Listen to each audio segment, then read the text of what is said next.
And hello everybody, welcome back to another Play With Me video this week. In this video we will be setting up for the month of March. If you like this video, please be sure to give it a like, subscribe, and tell your friends that I post a new monthly setup every single month of the year. You can also follow me on Instagram to see the weeklies at Plan Like That, the same way it's spelled here. Hi guys! I know February has barely started, I'm fully aware, but February is a really short month, so March setup has got to come out as fast as possible. For March setup, the theme of the month are daffodils. Daffodils are the flower for March, so that's why I'm drawing them today. For some reason, I thought these circles had to be realistic, and so I drew the stems of the daffodils as well. Like I thought, daffodils do not grow more than one per stem, therefore I had to draw a bunch of stems at the bottom. But in reality, this is just art. This art doesn't have to be realistic. It could just be regular. And so right here, I'm really debating whether or not I'm really going to keep those stems or not. And at the end of it, I said yes, because I was already filming and I had already drew them and all that jazz. But really, I think this would have looked way more gorgeous if I didn't rush it. And if I used a better coloring technique when I used those Crayola Super Tips on the petals. I really didn't have a lot of variety of yellows in my color pencil collection. So I figured the yellow from the marker would look different than the yellow from the color pencil.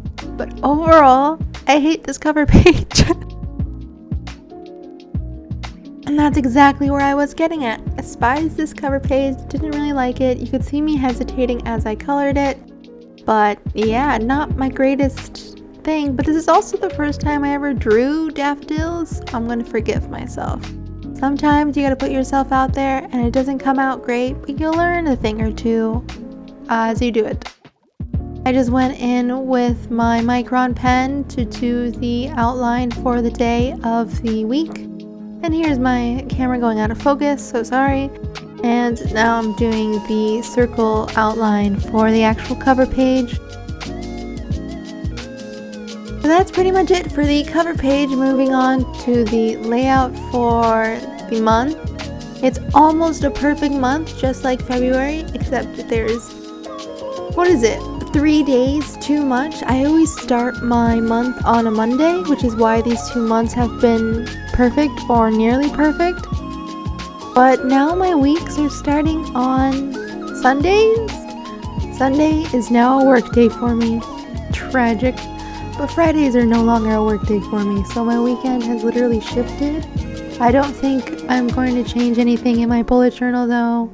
It's going to be a process, but I'm going to get there mentally and figure out that Sunday is now a work day.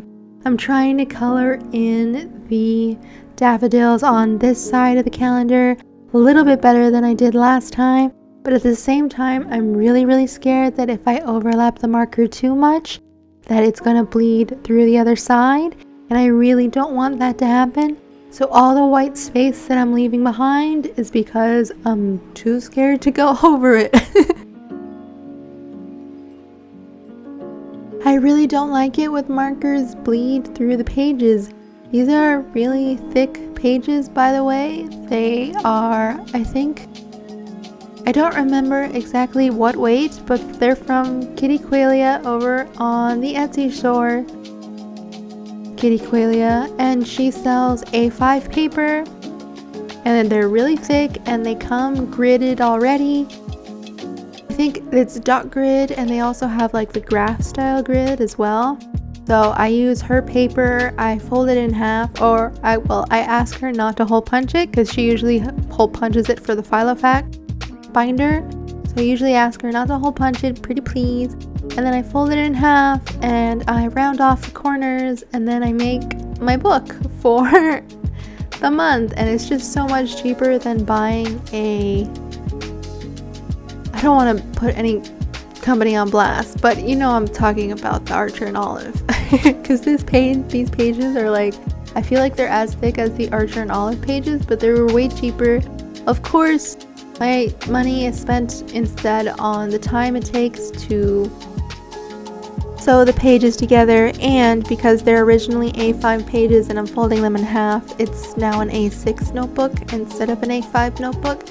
And maybe you really like that extra space, but I'm doing well with an A6. It's perfectly fine for me. I might switch into an A5 next year or later this month, but we'll see.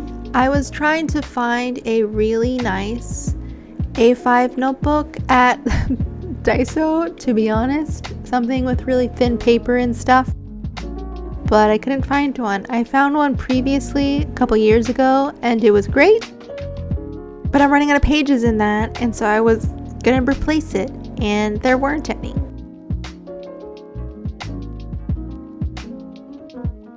So now I'm a little stuck, or maybe I'll find a really cheap alternative to the Archer and Olive, and all will be saved. I don't know. I feel like I'm torn. Some spreads, I really would like it if there were an A5 size, but other spreads, if I drew them on an A5, there would be so much white space. And I kind of like the look of full pages. So I'm a little torn between that, and no way am I going to keep my stuff in 2 different notebooks. That's ridiculous. No. But I also like the compact size of the A6 because I could just carry it with me everywhere. Not in my pockets because I'm a girl and girl pockets suck. But it's the size of my hand. It's really nice. And I also toss it everywhere. This notebook is getting a little bit ruined at the seams. It's a little old. And I've really put it through a lot. But here we go. I just filled out everything with my micron pen, and now we're flipping over to the last 2 pages of the monthly setup. As always, using my micron pen to write the word mood tracker on top. I always use the same font too, and I always mess it up. You'd think the R in tracker in the beginning and the end would look gorgeous, but they never do. Notes is always a little messy because writing at the corner of a page is kind of tricky because your hand is lower than the paper. It's weird. I'm also putting in the key at the bottom of my mood tracker. And since my mood tracker is coloring each petal a different way, a different yellow, I'm going to add a little color to this page just by coloring in the stems of the daffodils. I'm having a really hard time speaking the stems of the daffodils with my green colored pencil. I really was not comfortable coloring or drawing daffodils. I don't like the spread, and I'm gonna be glad when it's over. I kind of wish daffodils was the flower for February, since February is really short. That way I won't have to look at this for very long. But maybe at the end of the month, I'll be better at drawing them. I don't think so. We'll see. See, that was my whole hand just grabbing the notebook. It's the size of my hand. It's so cool. I love it. I am adding the numbers of the days on each of every petal, just like the edge corner of the petal, so I know which petal correlates with what.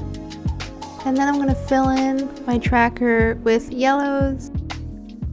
And I'm going to be done with the mood tracker page. And then of course the brain dump page, the page where I write notes on it, it's done already.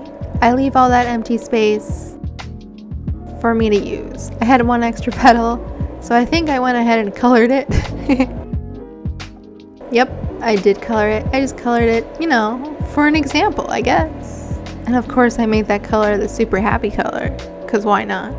I'm sorry, so sorry for the noises in the background. But that's pretty much it for this Plan With Me setup. Thank you so much for watching. If you like this video, please be sure to give it a like, subscribe, and tell your friends that I post a new Plan With Me setup every single month of the year. But follow me on Instagram at Plan Like That, the same way it's spelled here, for the weekly setups. And if you keep on watching, I'll be posting studio vlogs once or twice a month. Thank you so much for watching, and I'll see you guys in the next one. Bye!